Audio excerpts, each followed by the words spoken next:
आखिर में एक युवा के सपनों का क्या मोल है? नौकरी की उम्मीद में लगातार रात दिन एक करके पढ़ता है।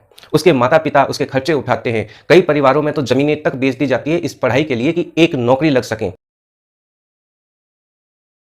युवा जब अपनी पढ़ाई पूरी करके सरकारी सेवा का सपना देखता है तो सबसे पहले वह बेरोजगार युवा बन जाता है और इसी के साथ वह अपनी तैयारी शुरू करता है दोस्तों। और जब वह तैयारी शुरू कर देता है और रात दिन एक करता है एक सरकारी सेवा के लिए, एक शिक्षक बनने के लिए या कोई भी परीक्षा पास करने के लिए, और इस उम्मीद में वह लगातार मेहनत करता है, वर्षों तक इंतजार करता है, तपस्या करता है। वह न दिन देखता है न वह रात देखता है। परिवार के सभी फंक्शनों को वह छोड़ देता है, सभी उत्सव समारोह में वह नहीं जाता है। न वह 12 घंटे देखता है न वह 18 घंटे देखता है।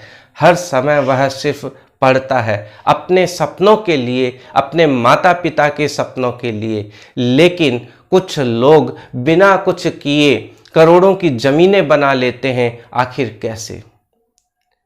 क्या ये सिर्फ तैयारी करने वाले लोगों की उम्मीदों पर, उनके परिवार पर क्या ये वज्रपात नहीं है?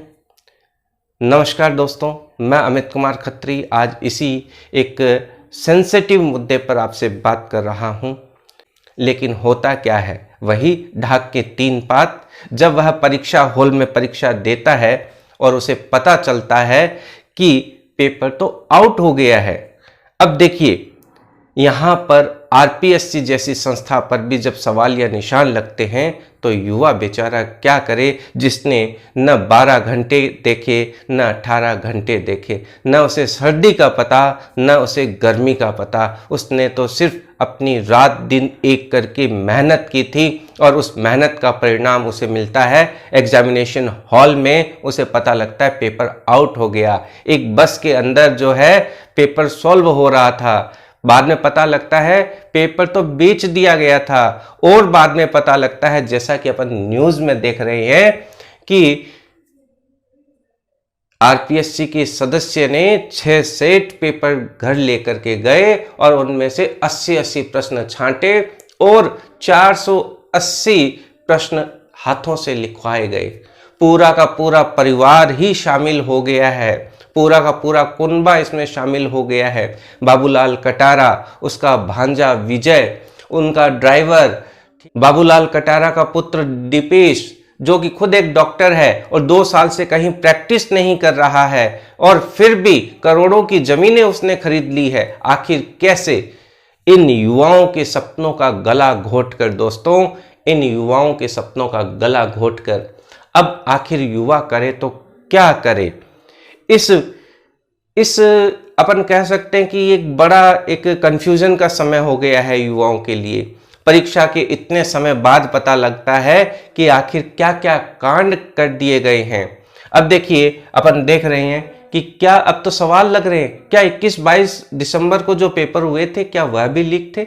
अब देखिए, ये बात तो जब पेपर हुए थे तब भी सामने आती है।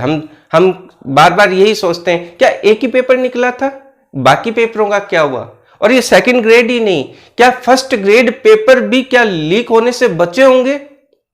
बड़ी संशय वाली बात है, क्योंकि ऐसे ऐसे अभ्यर्थी मिलते हैं जिनकी तैयारी शानदार थी, उनको भी जहां पेपर हार्ड लग रहे हैं, फिर भी देखिए बड़ा संशय है। अब देखिए, यहां पर अपन देख पा रहे हैं कि 21-22 दिसंबर को भी जो पेपर हुआ था क्या वह लीक नहीं था? 24 दिसंबर को जो पेपर हुआ था सिर्फ वही रद्द माना गया था। इस प्रकार से फिर हम नेक्स्ट न्यूज देखते हैं कि जो पेपर लीक का कुनबा, पूरा का पूरा ये जो कुनबा शामिल हो गया है और अब चिंता का विषय है कि अब अभ्यर्थी क्या करे।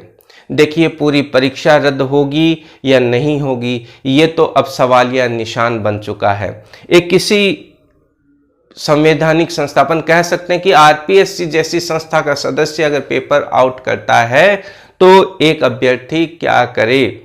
ये जिम्मेदारी किसकी है? एक अभ्यर्थी लगातार इंतजार करता है, सालों निकल जाते हैं उसको तैयारी करते हुए। एक परीक्षा 4-4 साल तक नहीं कंप्लीट हो पाती है और फिर परिणाम जब बारी आती है, रिजल्ट की बारी आती है, तो पता लगता है कि पेपर तो आउट था, या मेरिट इतनी ऊपर जाती है कि असामान्य रूप से वह ऊंची चली जाती है। दोस्तों, बड़ी हालत खराब हो रखी है इस सिस्टम की। अब ये सिस्टम कैसे सुधरे? हम अभ्यर्थी सिर्फ तैयारी कर सकते हैं। अब देखिए, पकड़े जा रहे हैं। अब इसका क्या रिजल्ट निकलता है ये तो हमें समय ही बताएगा। हम सिर्फ इतना ही कर सकते हैं, वेट एंड वॉच। हमारे पास और कोई इलाज नहीं है, हम सिर्फ मेहनत कर सकते हैं। लेकिन फिर भी जब इतने बड़े सदस्य पकड़े जाते हैं तो एक उम्मीद भी बनती है कि क्या जब नकेल इन पर आई है तो क्या वाकई में कहीं तो निपटारा होगा, आखिर कहीं तो प्याज खत्म होगा इन छिलकों को उतारते उतारते। अब देखें क्या होता है। तो उम्मीद करता हूं कि ये जो मैंने अपने विचार आप लोगों के साथ शेयर किए आपको पसंद आए होंगे। मैं यही कहूंगा, अभ्यर्थी हैं तो सिर्फ पढ़ाई करें, कंसंट्रेट करें। अब अपन आगे क्या कर सकते हैं इस पर हम चर्चा करेंगे। उम्मीद है फर्स्ट ग्रेड की वैकेंसी आने वाली है, उसकी तैयारी में लग जाएं। ठीक है। अब अगर ये पेपर रद्द मान लिए जाते हैं तो एक बार के लिए देखिए काफी परेशानी होगी, क्योंकि काफी दिनों से तैयारियां छूट गई है आप सबकी। तो थोड़ा सा सतर्क रहें, क्योंकि सतर्कता में ही देखिए सब कुछ है। और हमें एक सतर्क रहना ही होगा, एक सचेत रहना ही होगा कि आगे कुछ भी हो सकता है। जब इतने बड़े कांड के खुलासे हो रहे हैं, बड़े बड़े लोग पकड़े जा रहे हैं, उनकी तह तक जाया जा रहा है। अब मैं यहां पर किसी भी एक पत्रकार के रूप में कोई विश्लेषण नहीं कर रहा हूं। मैं सिर्फ और सिर्फ एक टीचर जैसे बात करता है उसी रूप में देखिए मेरी सीमाएं हैं। एक पत्रकार के फॉर्मेट में मैं बात नहीं कर सकता। तो जो भी घटनाएं अब घटित हो रही हैं या हो चुकी हैं, जिन पर हमारा वश नहीं है, हम कुछ नहीं कर सकते। हम सिर्फ वेट एंड वॉच के अलावा, हाँ, हम सिस्टम को पूरे को बदलना होगा, हम इसके लिए प्रयास कर सकते हैं। बाकी अब जो हो चुका है हम निजी रूप से जाकर तो कुछ कर ही नहीं सकते। जो भी काम होगा वो कानूनी रूप से होगा, संवैधानिक रूप से ही हमें करना होगा।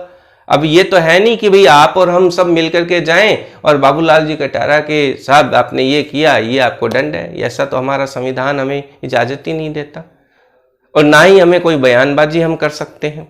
हम तो यही कहेंगे, अब देखिए भाई, अब ये सिचुएशन आई गई है इतनी बुरी, तो अब हमें निकलना भी उसी से होगा। उम्मीद करता हूं मेरे विचारों से आप थोड़ा सा मोटिवेट हुए होंगे, और आगे कोई भी परिस्थितियां बनती है जैसे एग्जाम कैंसिल होना, थोड़ा सा अपने आप को प्रिपेयर भी करना जरूरी है। हो सकता है अगर एग्जाम कैंसिल हो जाए तो फिर क्या करोगे, एकदम से झटका लगेगा। तो क्यों ना थोड़ा सा मेंटली प्रिपेयर हो जाए, और अगर ऐसी सूचना मिले तो हम वापस से तैयारी में जुट सकें। ठीक है। तो उम्मीद करता हूं आप सहमत होंगे, और जब आप वीडियो पर आए हैं तो चैनल को सब्सक्राइब भी करें। मिलते हैं अपन नेक्स्ट वीडियो में। जय हिंद, जय भारत।